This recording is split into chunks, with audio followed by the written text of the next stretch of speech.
여러분 어린 설교 잘 들으셨죠? 꼭 그렇게 사는 모두가 되었으면 좋겠습니다.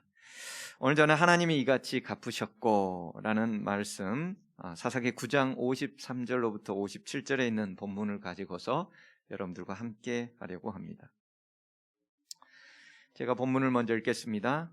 한 여인이 맷돌 윗짝을 아비멜렉의 머리 위에 내려던져 그의 두개골을 깨뜨리니 아비멜렉이 자기의 무기를 든 청년을 급히 불러 그에게 이르되 너는 칼을 빼어 나를 죽이라.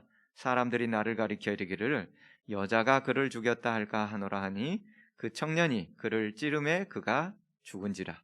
이스라엘 사람들이 아비멜렉이 죽은 것을 보고 각각 자기 처소로 떠나갔더라.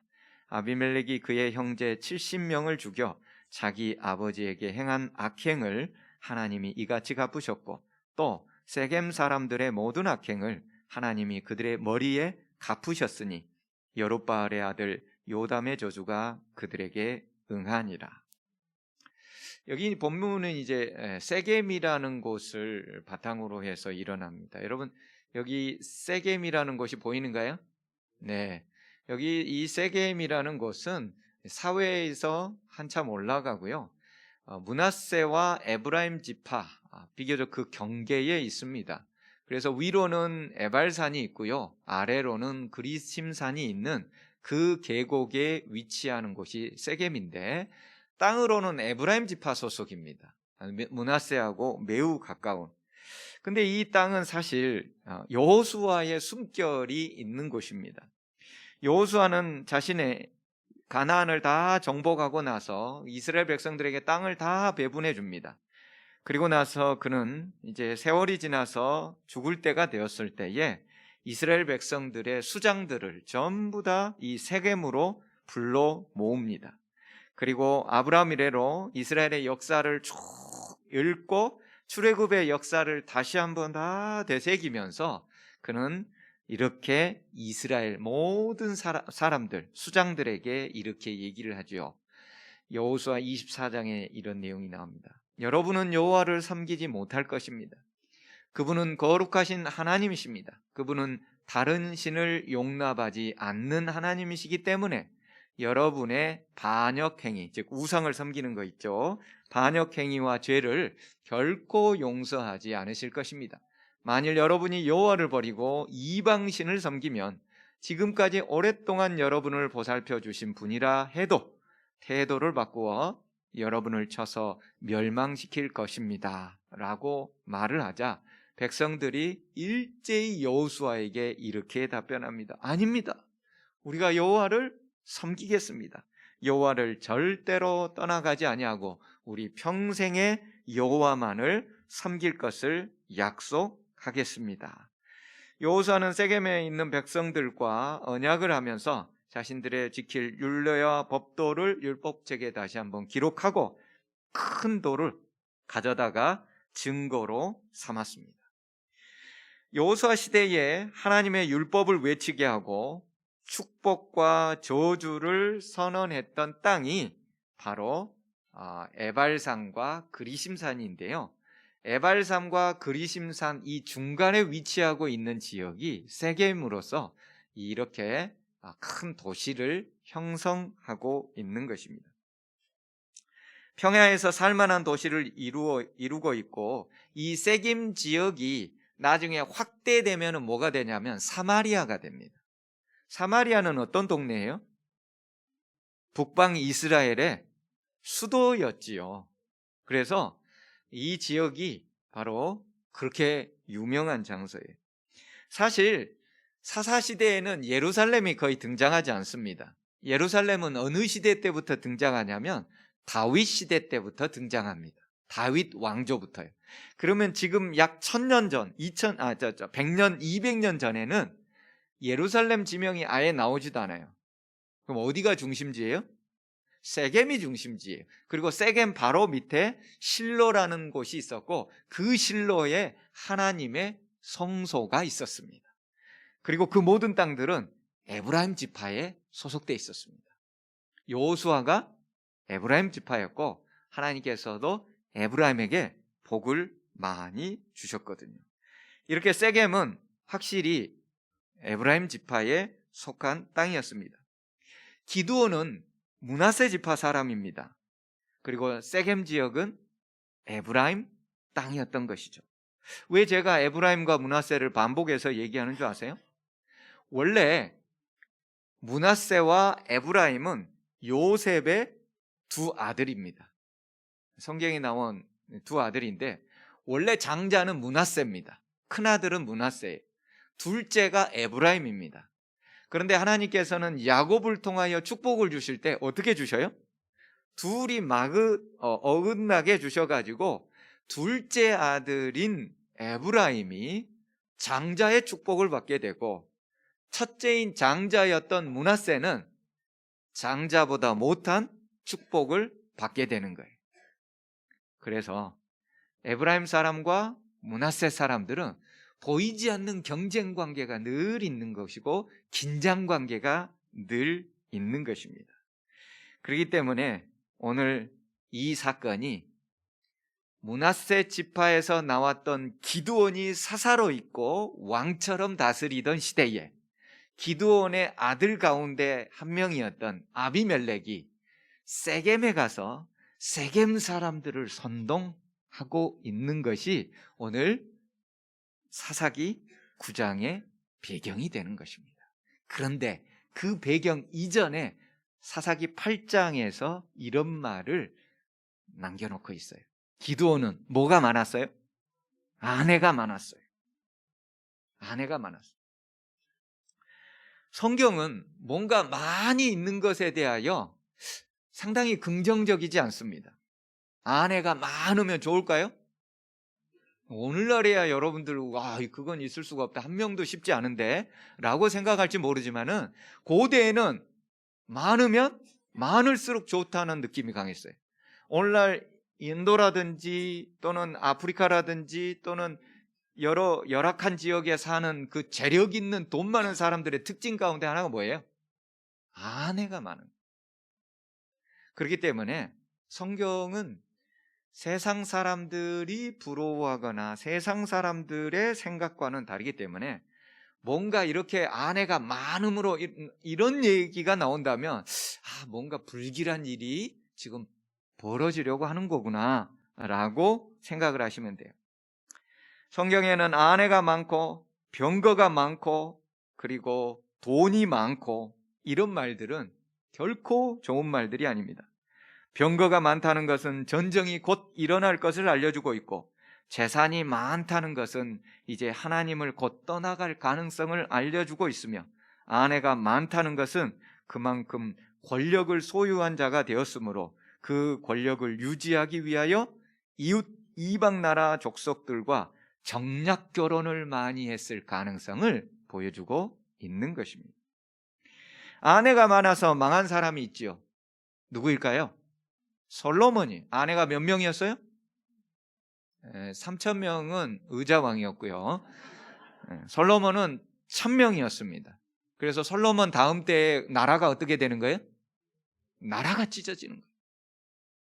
솔로몬은 이웃들과 전부 다 정략 결혼을 했어요. 그렇기 때문에 아내가 많았고 그로 말미암아 그 아내들이 전부 우상을 가지고 들어왔고 그로 말미암아서 이스라엘이 북방 이스라엘과 남방 유다로 두 개 나라, 우리나라로 하면 마치 북한과 남한이 있듯이 그렇게 찢어지는 일들이 솔로몬이 아내가 많은 연고로 다 진행되게 되었습니다. 기드온은 아내가 많았습니다. 벌써 불길한 예감이 듭니다. 기드온은 왕처럼 살았습니다. 비록 말은 자신이 다스리지 아니하고 하나님께서 이스라엘을 다스리겠노라고 말은 했지만 그의 말과 행동은 전혀 달랐다고 제가 지난 시간에 말씀드렸습니다. 아내가 많았기 때문에 이 일들의 모든 일들이 벌어지고 있다고 성경은 얘기합니다. 기드온의 많은 아내들을 통하여 아들이 70명이었고 이제 특별히 세겜에 있었던 첩을 통해 얻은 아들 이름이 아비멜렉, 내 아버지는 왕이다 라는 뜻을 가진 아비멜렉이었습니다. 기드온은 이렇게 자기 아들의 이름 가운데 은연중에 자신이 이스라엘을 다스리는 왕이라는 것을 아비멜렉이라는 것을 알려주었습니다. 이 아비멜렉이 자신의 고향이었던 세겜으로 가서 세겜 사람들의 마음을 왕으로부터, 아니 기드온의 그런 모든 생각들로부터 벗어나게 하는 것이지요. 그래서 사사기 9장 2절에서 아비멜렉이 세겜에 가서 너희는 세겜의 모든 사람들의 귀에 말하여 여룹바알의 아들, 즉 기드온이죠. 기드온의 아들 70명이 다 너희를 다스림과 한 사람이, 나 아비멜렉이 너희를 다스림이 어느 것이 낫겠느냐 라고 물으라고 해요. 그러면서 은근히 세겜 사람들에게 뭐라고 그래요? 나는 너희의 고륙 친척이다. 나는 너희의 친척이다. 이렇게 얘기했습니다. 그런데 여기 한 가지요, 특별한 게 있어요. 이 세겜의 모든 사람들이라고 얘기하는 이 단어에는 히브리어로 하면은 아주 독특한 바알이라는 단어가 들어 있습니다. 그래서 사실 이 말을 세겜의 모든 사람들이 아니고 세겜에 있는 모든 바알들이라는 뜻입니다. 근데 우리가 알고 있는 바알의 일반적인 의미는 주인이라는 뜻이 있어요. 영어로 로드라고, 주인이라는 뜻이 있어요. 즉 말해서 세겜에 있어서 어떤 유력자들, 주인 될 만한 사람들, 재력과 또는 권력을 어느 정도 소유하고 있는, 물론 뭐 동장급이라든지 또는 그런 어떤 지방의 유지들, 이런 사람들을 모아가지고 얘기를 하는데, 여러분, 유력한 자, 지도자라는 말은 바알이라는 단어를 안 쓰고 다른 단어를 얼마든지 쓸 수 있습니다. 그런데 사사기의 저자는 굳이 세겜에 있는 바알들에게라고 얘기를 하면서 바알을 썼어요. 왜 그랬어요? 사사기에 바알을, 우상을 섬기는 일들이 너무나 많은 거예요. 그렇기 때문에 지금 아비멜렉이 세겜 사람들에게 가가지고 자기의 책략과 계략을 얘기하고 있는 것은 뭐 하는 것이다? 바알에게 무릎을 꿇고 있는 것이다. 바알과 협상하는 것이다. 바알을 숭배하는 것이다 라는 것을 은연중에 계속 보여주는 거예요. 기드온의 아버지 요아스가 섬기던 신이 뭐였어요? 바알이었어요. 그래서 계속해서 다른 단어가 있음에도 불구하고 바알이라는 단어를 넣어가지고 이 사람들이 자기 욕망에 빠졌을 때 결국 누구를 섬기는 것인가? 하나님이 아닌 바알이라는, 우리를 풍요롭게 해주고 잘 살게 해주고 잘 먹게 해주고 부자 되게 만들어준다는 그 바알을 섬기는 것이라는 것을 은연중에 보여주고 있는 것이었습니다. 아비멜렉의 고향 친척 사람들은 이 아비멜렉의 선동에 다 넘어가게 됩니다. 바로 힘 좀 쓰는 유력자들을 포섭하게 되었을 때 다 넘어가게 되는 거예요. 당시 세겜 사람들은 하나님을 버리고 바알 브릿을 숭배하고 있었는데, 아비멜렉과 작당 모의하고 그 정치 공작금 은 70개를 바알 브릿 신전에서 아비멜렉에게 제공하고, 아비멜렉은 그 공작금을 가지고 조직폭력배를 동원해서 기드온의 70 아들들, 즉 자기 형제들을 한날 한시에 모두 다 죽여버리죠. 단 한 명 막둥이만 살아 도망갔습니다. 아비멜렉은 세겜 사람들을 등에 업고서 이제 이스라엘의 주인이라는 단어가 바알입니다. 그래서 아비멜렉이 이스라엘의 바알이 되어 가는 것이었습니다. 사사기 9장은 사사기 전체 내용 중에 단일 사건으로는 가장 긴 57절이나 됩니다. 그만큼 사사기 전체에 흐르고 있는 핵심적인 내용들을 우리에게 알려주고 있는 거예요. 70명 중에 딱 한 명 살았던 요담이 저 산꼭대기에 올라가 가지고 이스라엘 백성들, 특별히 세겜 사람들이나 이스라엘 전체 백성들에게 외칩니다.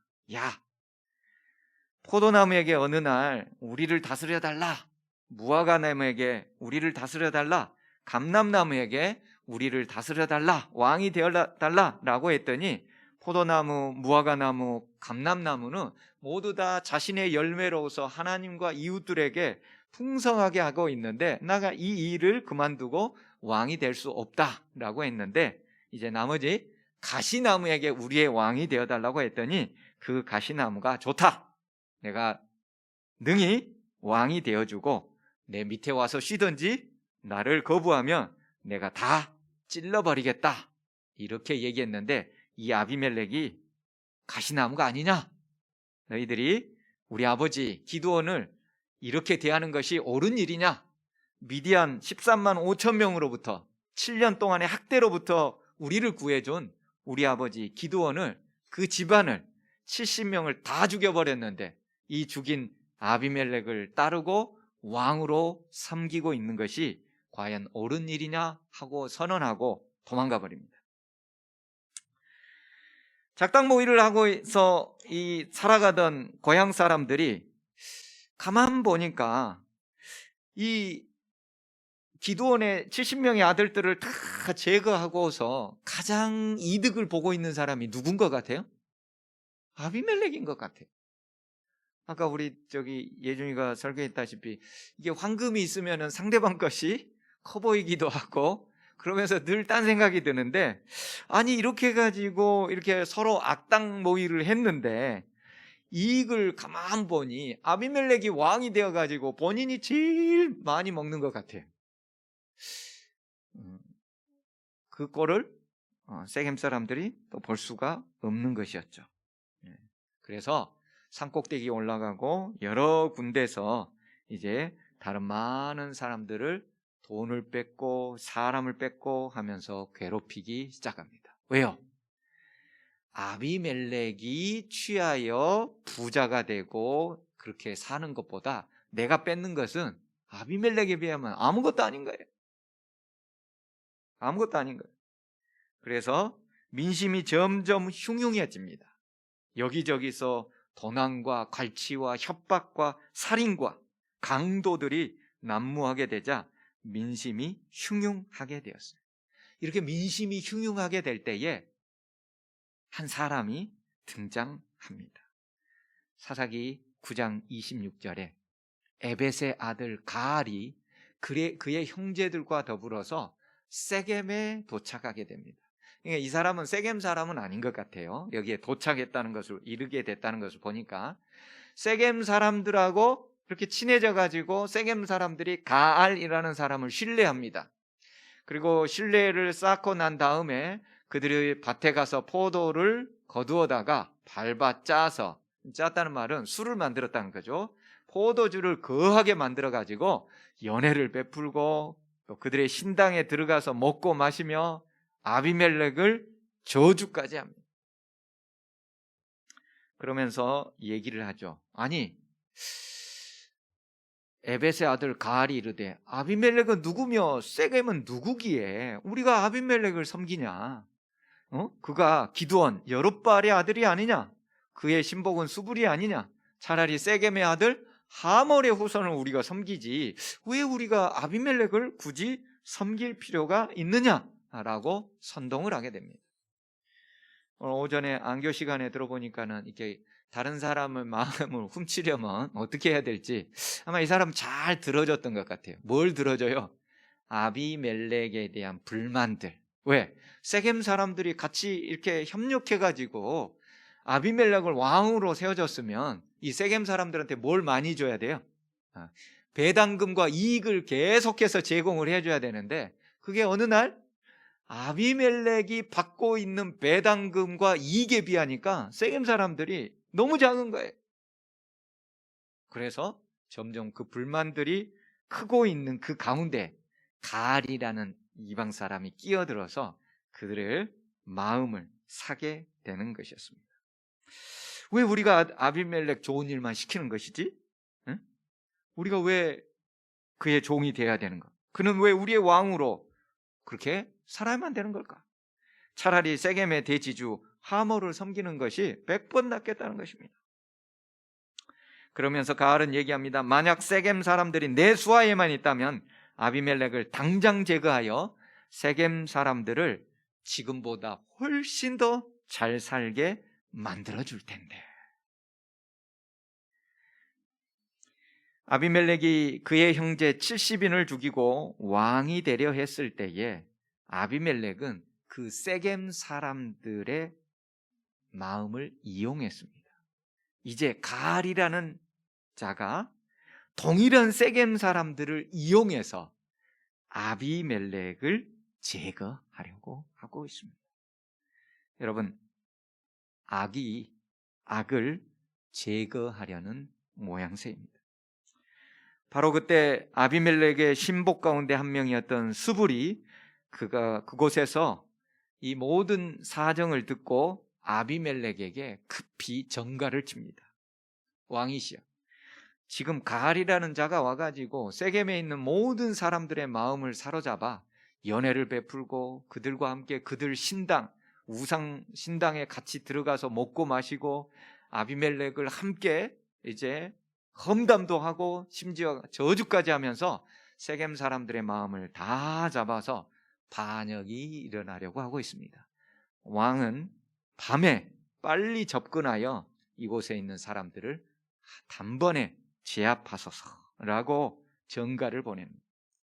여러분, 이 세겜 사람이었던 스불은 왜 아비멜렉에게 전가를 이렇게 보냈을까요? 그도 큰 이익을 누리기 위해서.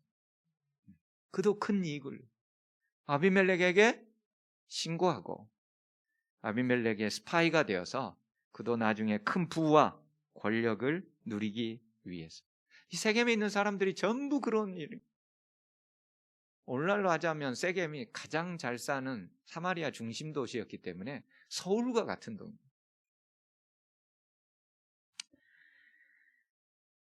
그리고 나서 아비멜렉은 이제 그 밤에 이제 해서 점점 진군을 해옵니다. 그런데요, 진군을 해오는데 그 모양새가 이렇습니다. 사사기 9장 36절에 가알이 아비멜렉과 그 백성들이 저 산에서 이렇게 내려옵니다. 그러니까 옆에 있던 수불에게 이르되 보라, 백성이 산꼭대기에서 내려오네 라고 하니까 수불이 이 가알에게 이렇게 얘기합니다. 야, 네가 산 그림자를 사람으로 잘못 보았어 라고 하니까 가알이 다시 말하되 저기 밭가운데 지나가고 하는 거 분명히 사람들 같은데? 라고 하는, 그렇게 얘기하는 도중에 이 아비멜렉과 그의 군사들은 네 대로 나누어져 가지고 점점 접근해 왔고 아주 크게 진격해 오게 되었습니다. 그렇게 가까이 왔을 때 저 봐, 맞잖아, 상수리 나무 길을 따라서 오는 거 저 사람들 맞잖아, 군사들 맞잖아 라고 얘기하니까 갑자기 스불이 얘기합니다. 야, 너 아비멜렉 한번 해볼 수 있다고 했잖아. 가서 그럼 싸워. 네가 이기면 우리가 따라줄게. 그렇게 해서 어떻게 된 거예요? 아비멜렉과 전투를 해서 나가는데, 여러분, 우리의 예상대로 되자면 아비멜렉이 어떻게 해야 돼요? 져야 돼요. 예. 근데 보니까는 여기 제일 밑에 보니까 아비멜렉과 싸우다가 아비멜렉이 가알을 추격하니 그 앞에서, 아비멜렉 앞에서 가알이 도망하고 부상하여 엎드려진 자가 많아 성문 입구까지 이르러서 다 쓰러진 거예요, 세겜 사람들이. 여러분, 그것뿐만 아니에요. 세겜에 망대가 있는데 그 망대에 이제 갔을 때에 사람들이 망대로 피합니다. 그래서 도망해서 51절과 52절이죠. 문을 잠그고 그 망대 꼭대기로 올라갑니다. 아비멜렉이 망대 앞에 이르러 공격하며 망대의 문까지로 나아가서 그것을 불살라 다 죽여버리려고 합니다. 여러분, 그 이전에도 이미 세겜 사람들 1000명 이상이 죽었습니다. 이 전쟁으로 인해서. 그리고 이제 나머지 세겜 사람들을 모두 다 죽이려고 아비멜렉이 이제 최후의 일전, 마지막 한 키만 남겨두고 있었습니다. 우리가 생각하기에는 이미 아비멜렉이 그의 형제 70명을 죽였기 때문에 분명히 아비멜렉이 망해야 됨에도 불구하고 가알이, 동일한 협작군이었던 가알이 망하는 모습을 볼 수가 있습니다. 이제 전쟁은 마지막이 다 되었습니다. 세겜 사람들 대부분은 그들의 악한 작당 모의로 인하여 죽임을 당합니다. 그런데 그 작당 모의를 맨 처음 시작했던 사람이 누구였어요? 아비멜렉이었어요. 바로 세겜 사람의 첩의 아들이었던 아비멜렉이 처음에 모든 작당 모의를 했던 것입니다. 그리고 그 아비멜렉을 왕으로 삼았던 세겜 사람들이, 에브라임 지파에 소속되어 있는 세겜 사람들이 바로 므낫세 지파의 모든 자식들을 죽이고 세겜 사람이었던 아비멜렉을 왕으로 삼고 있다가 자신들에게 떨어지는 이익이 아비멜렉이 취하는 이익보다 적음을 알고 다시금 악당 모의하여 아비멜렉을 죽이려고 했던 것입니다.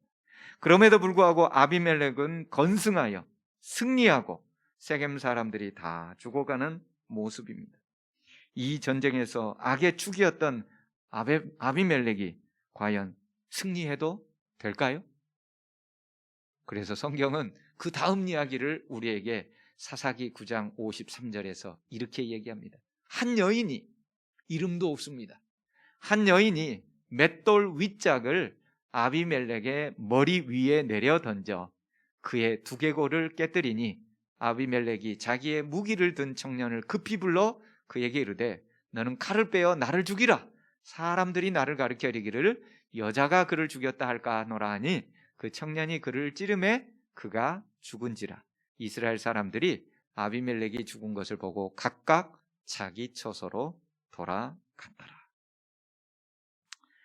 망대를 헐고 그 성의 사람들을 완전히 다 몰살시키기 위하여 올라가 전투하던 아비멜렉은 한 이름도 없는 여인의 맷돌에 맞아 그만 생을 달리하게 되었습니다.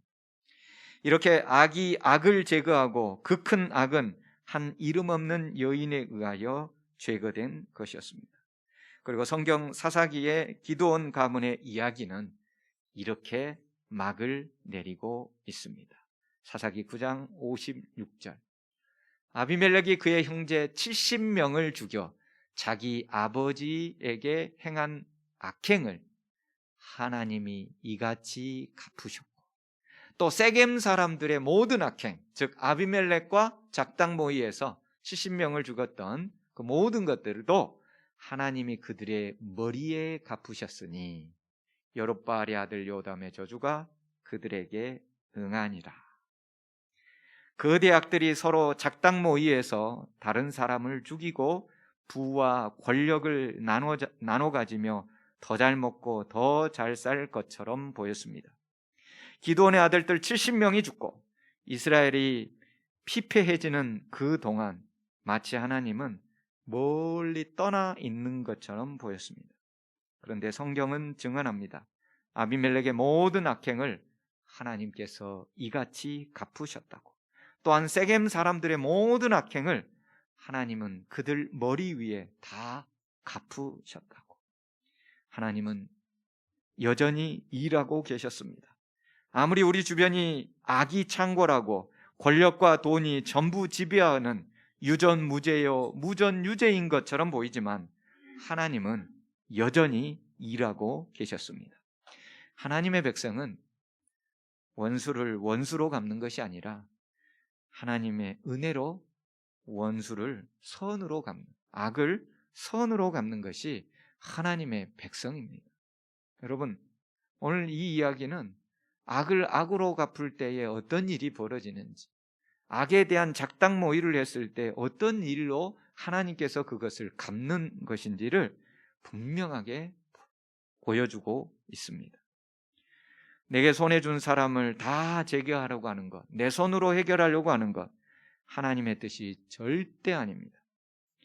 전혀 상관없는 한 여인, 이름도 없는 한 여인이 거대한 악의 축이었던 아비멜렉을 맷돌 하나로 제거하는 것입니다. 여러분, 성문에서 아무리 맷돌 하나를 떨어뜨린다고 그게 아비멜렉의 머리에 맞아서 죽을 확률이 얼마나 될까요? 아비멜렉과 같이 부하들에 의하여 다 감싸져 있고 화살과 모든 것들을 그 앞에 부하들이 다 막아줄 수 있는 한 시대의 왕이 여인이 몇 돌을 떨어뜨린다 해서 그게 맞을 확률은 정말 약합니다. 그럼에도 불구하고 하나님이 허락하시면 정확하게 맞습니다. 하나님은 그렇게 갚으신 분이에요. 여러분, 여기 한 사진이 있습니다. 이게 무슨 사진일까요? 일식, 해가 달에 가려져 잠시 태양이 보이지 않는 현상을 일식이라고 합니다. 일식. 여러분, 그렇다고 이 뒤에 해가 없을까요? 해는 있습니다. 다만 달에 잠시 가리워져 있는 것뿐입니다. 아주 잠시 말이죠. 해는 언제나 태양은 그 자리에 있습니다. 하나님도 마치 일식처럼 악이 창궐했을 때 아주 잠시 보이지 않는 것처럼 생각될 때가 있습니다. 그러나 잠시 달에 의해 가려졌던 태양이 밝게 드러나듯이 하나님도 인간의 눈에 잠시 가려진 것처럼 보일 뿐 여전히 우리를 비추고 있을 뿐만 아니라 분명하게 당신의 살아있음을 밝히 보여주실 것입니다. 하나님은 악한 일만 갚아주실까요? 이 모든 악들을 하나님께서 아비멜렉과 세겜 사람들에게 다 갚으셨어요. 반대로 하나님은 뭐도 갚아주셔요? 선한 일을 하다가 낙심하지 맙시다. 포기하지 않는다면 반드시 거둘 때가 올 것입니다. 갈라디아서 6장 9절입니다. 여러분, 하나님은 악을 갚는 것만이 아닙니다. 나를 억울하게 하고 착한 사람 힘들게 하는 악만 갚는 분이 하나님이 아니에요. 뭐도요? 선한 일도.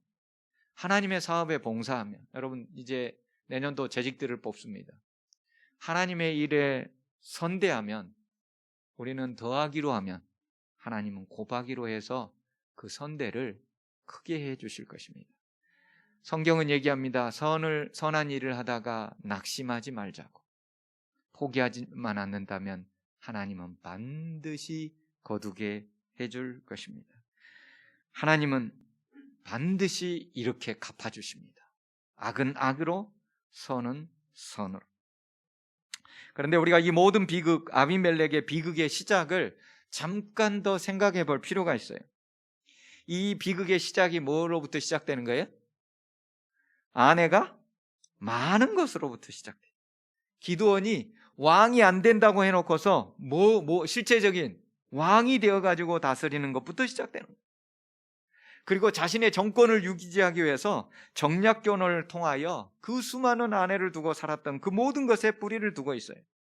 그리고 그 뿌리를 더 깊이 넘어가면 바알을 숭배하며 그 신전을 자신의 집에다 두고서 바알의 신전지기요 바알의 제사장 노릇을 감당했던 기드온의 아버지 요아스에게 있는 것입니다. 여러분, 하나님은 이와 같이 갚아주십니다. 우리가 하나님과 동행하면, 그리고 선을 심으면 하나님께서는 선의 열매로 갚아주십니다. 하나님을 무시하고 하나님의 말씀을 지속적으로 거부하고 그러면 하나님께서는 그렇게 그 열매를 거두도록 하실 것입니다. 콩을 심으면 뭐가 나고요? 콩이 납니다. 팥을 심으면요? 팥이 납니다. 우리 하나님은 여러분들이 무엇을 심든지 그 심은 대로 거두게 하십니다. 지금부터라도 하나님의 말씀 안에 씨앗을 심는 우리 모든 산패 가족이 되기를 간절히 바랍니다. 하나님, 아비멜렉의 몰락을 통하여 우리가 이 시대에 무엇을 심는 자가 되어야 될지 알려주시니 감사합니다. 그 모든 것들은 뿌리가 있었습니다. 아비멜렉이 그렇게 하게 된 연유의 뿌리가 그 아버지 기드온에게 있었고, 기드온의 그 뿌리가 그 아버지 요아스에게로 연결되고 있었습니다. 주님, 우리가 이제 그 악의 뿌리를 끊을 수 있는 선을 심는 모든 산패 가족들이 되도록 도와주시옵소서. 하나님은 반드시 갚아주십니다. 선은 선으로, 악은 악으로. 주님, 이런 우리의 삶이 온전히 선을 뿌려 선을 거두고 피곤치 아니하면 반드시 거두시게 해주신다는 하나님의 약속을 믿고서 오늘도 하나님의 사랑의 선들을 여기저기에 뿌리면서 심으면서 살아가는 우리 모든 삼패 가족이 되도록 인도해 주시옵소서. 예수님 이름으로 간절히 기도합니다. 아멘.